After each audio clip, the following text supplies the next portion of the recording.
Hi Leute, heute reduzieren wir die Motorleistung einer Suzuki GSX 750.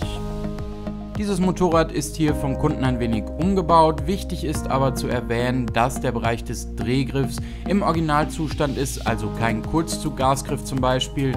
Hier ist jetzt in diesem Fall ein anderes Griffstück verwendet worden, aber die innere Mechanik des Gasgriffs ist im Originalzustand, deswegen können wir hier auch die Drosselung mit unserem ganz normalen 3P-Limiter vornehmen.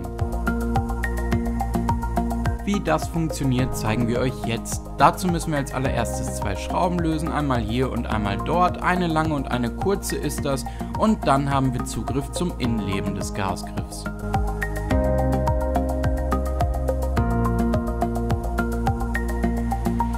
Das war die erste und hier haben wir jetzt noch eine sitzen.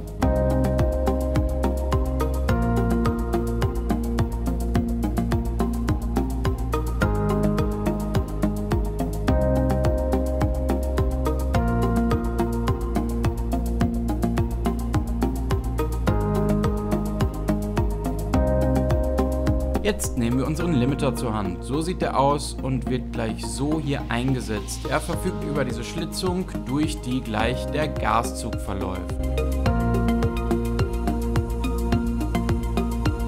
Nachdem wir die beiden Schrauben gelöst haben, können wir also den oberen Teil der Griffschale abnehmen und unseren Limiter genau so in die Griffschale einsetzen.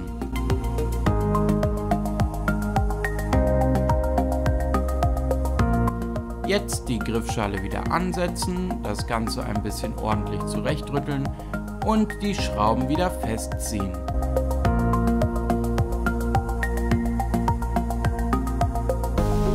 Achtet dabei darauf, dass das Gas schön freigängig ist.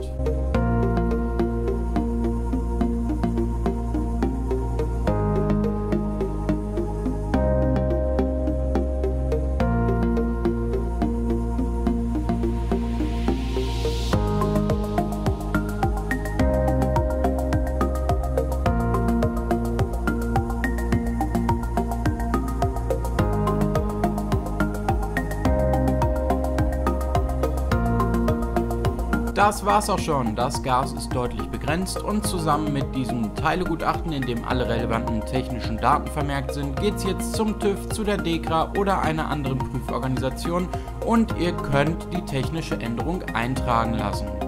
Wir wünschen allzeit gute Fahrt.